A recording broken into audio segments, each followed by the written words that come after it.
Hi friends, आज हम class 10th के मैथ का 1.2 का क्वेश्चन नंबर 5, 6 और 7 सॉल्व करने जा रहे हैं।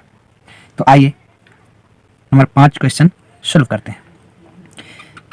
कहता है कि जांच कीजिए कि क्या किसी प्राकृतिक संख्या n के लिए संख्या 6 पावर n अंक शून्य पर समाप्त हो सकती है। शून्य पर समाप्त हो सकती है, यहाँ पर होगा शून्य पर समाप्त हो सकती है। तो आइए दोस्तों, पहले हम जान लेते हैं कोई भी प्राकृतिक संख्या शून्य पर तभी समाप्त हो सकती है जब उसके अभाज्य गुणनखंड 2 और 5 हो। जैसे कि साइड में हम देख लेते हैं 10, इसका अभाज्य गुणनखंड 2 और 5 है। 20, इसका अभाज्य गुणनखंड 2 गुने 2 गुने 5 है। मान लिया 30 है, इसका क्या है 2 गुने 3 गुने 5। तो दोस्तों 2 5 के अलावा कुछ भी हो सकता है, लेकिन 2 5 होना ही होना है, तब जाकर शून्य पर समाप्त होगा। तो आइए हम यहां सॉल्व करते हैं।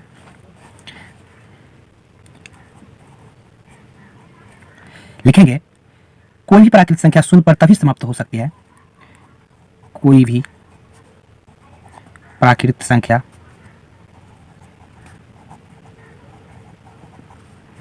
शून्य पर तभी समाप्त हो सकती है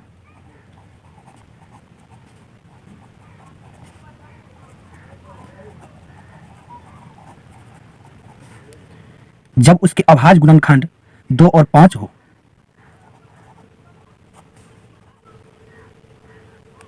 परंतु 6 पावर n के अभाज्य गुणनखंड में, परंतु 6 पावर n का अभाज्य गुणनखंड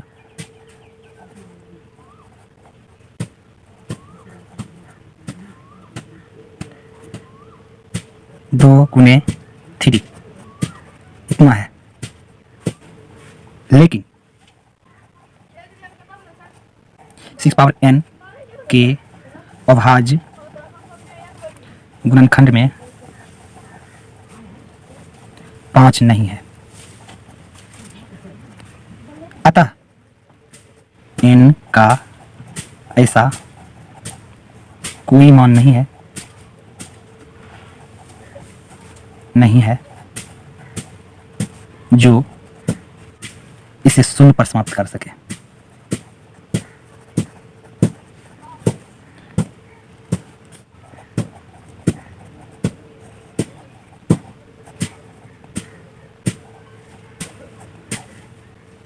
एक बार फिर से जान लेते हैं कि कोई भी प्राकृतिक संख्या शून्य पर तभी समाप्त हो सकती है जब उसके अभाज्य गुणनखंड 2 और 5 हो।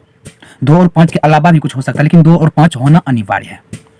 परंतु 6 पावर n का अभाज्य गुणनखंड 2 गुने 3 पावर n है, लेकिन 6 पावर n के अभाज्य गुणनखंड में 5 नहीं है। अतः n का ऐसा कोई मान नहीं है जो इसे शून्य पर समाप्त कर सके। तो आइए अब क्वेश्चन नंबर 6 में, क्वेश्चन नंबर 6 में चलते हैं। क्वेश्चन 6 में कहता है कि व्याख्या कीजिए कि 7 गुने 11 गुने 13 प्लस 13 और 7 गुने 6 गुने 5 गुने 4 गुने 3 गुने 2 और प्लस 5 भाज्य संख्याएं क्यों हैं। हमें व्याख्या करना है कि 7 गुने 11 गुने 13 प्लस 13 और 7 गुने 6 गुने 5 गुने 4 गुने 3 गुने 2 जोड़ 5 भाज्य संख्याएं क्यों हैं। तो आइए इसके बारे में पहले चर्चा करते हैं। जिस संख्या के 2 से अधिक अभाज्य गुणनखंड हो वह संख्या भाज्य संख्या कहलाती है। जिस संख्या के 2 से अधिक अभाज्य गुणनखंड हो वह संख्या भाज्य संख्या कहलाती है। जैसे हम यहाँ ले लेते हैं 6 ले लिए 6। इसका खंड करते हैं तो 1 भी होता है, 2 भी होता है, 3। तो इसमें देखिए 2 से अधिक अभाज्य गुणनखंड है, इसलिए ये भाज्य संख्या होगा।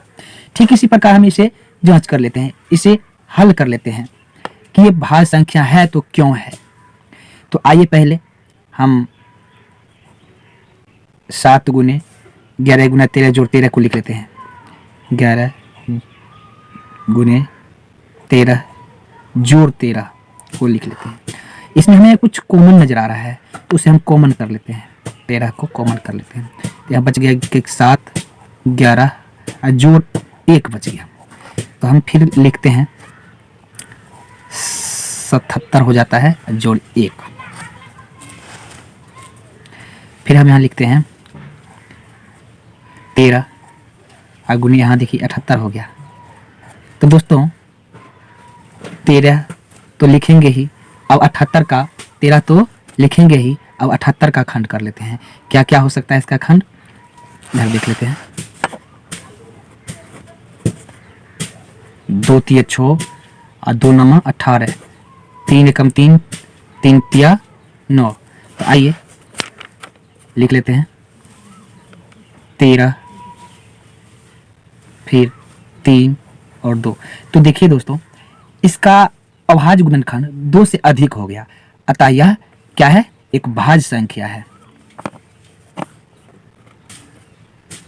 अतः यह एक भाज्य संख्या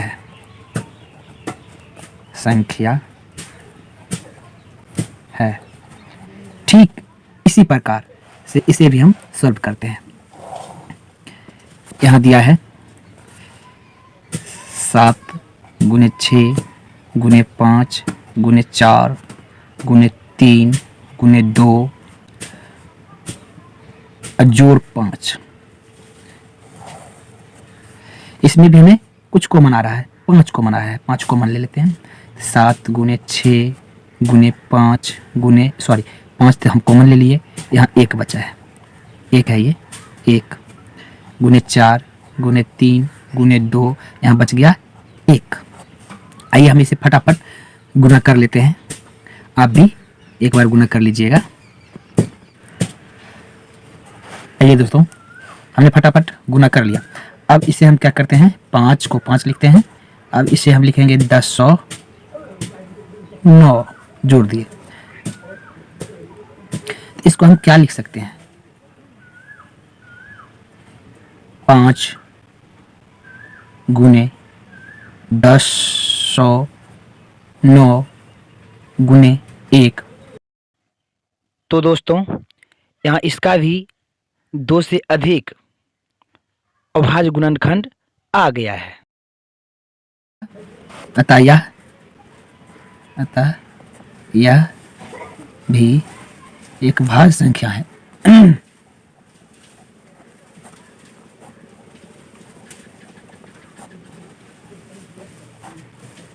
चलिए अब चलते हैं क्वेश्चन नंबर 7 में। क्वेश्चन नंबर 7 में कहता है किसी खेल के मैदान के चारों ओर एक वृत्ताकार पथ है।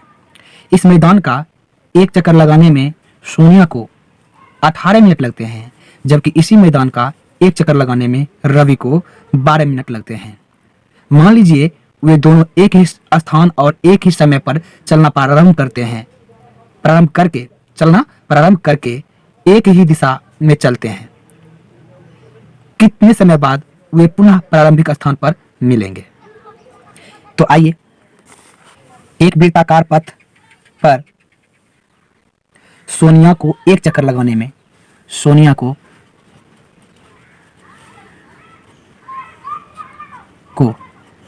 एक चक्कर लगाने में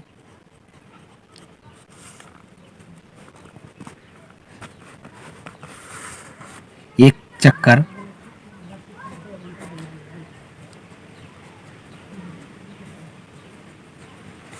18 मिनट लगता है और रवि को एक चक्कर लगाने में 12 मिनट लगता है। तो कहता है कि वे दोनों जो है एक ही स्थान और एक ही समय पर चलना प्रारंभ करके एक ही दिशा में चलते हैं तो कितने समय बाद वे पुनः प्रारंभिक स्थान पर मिलेंगे, जहां से शुरू किए थे चलना उस स्थान पर फिर कितने देर बाद, कितने समय बाद फिर एक साथ मिलेंगे। तो हम दोनों को क्या करेंगे, एलसीएम निकाल लेंगे। 18 और 12 का 18 और 12 का एलसीएम निकाल लेंगे। 2 नम 18, 3 3 9, 2 छक्के 12, 2 तिया 6। तो आइए हम एलसीएम निकाल लेते हैं। 18 का अभाज्य गुणनखंड 2, 3 3 और 12 का अभाज्य गुणनखंड 2 2 और 3। इसमें जो भी मिलता है उसे हम पहले लिख लेते हैं एलसीएम। 2 2 मिल रहा है तो 2 को हम लिखेंगे। 3 3 मिल रहा है इसे भी हम लिख लेंगे। बाकी बात जो नहीं मिलता है उसे भी लिख लेंगे, 3 और 2। इसका हमें जो मिल गया उसे तो लिख लिए, 2 2 और 1 3 1 3 लिख लिए। अब बाकी जो नहीं मिला उसे भी लिख लेंगे, 3 और 2 को लिख लिए। इसे गुणा कर लेंगे, 6 3 18 2 36। ये 36 जो आया है एलसीएम, यही उसका समय है, नहीं 36 मिनट बाद वे दोनों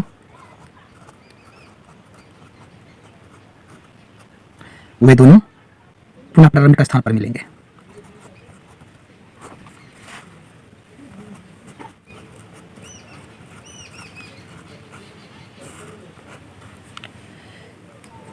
चलिए अब ये, अगर आपको ये वीडियो अच्छा लगा हो तो प्लीज़ लाइक, कमेंट और ग्रुप में शेयर ज़रूर कीजिएगा। अगर आप इस चैनल पर नए हैं तो चैनल को सब्सक्राइब ज़रूर कर दीजिएगा और हाँ, घंटा बटन ज़रूर दबाइएगा, जिससे हम जो वीडियो डालेंगे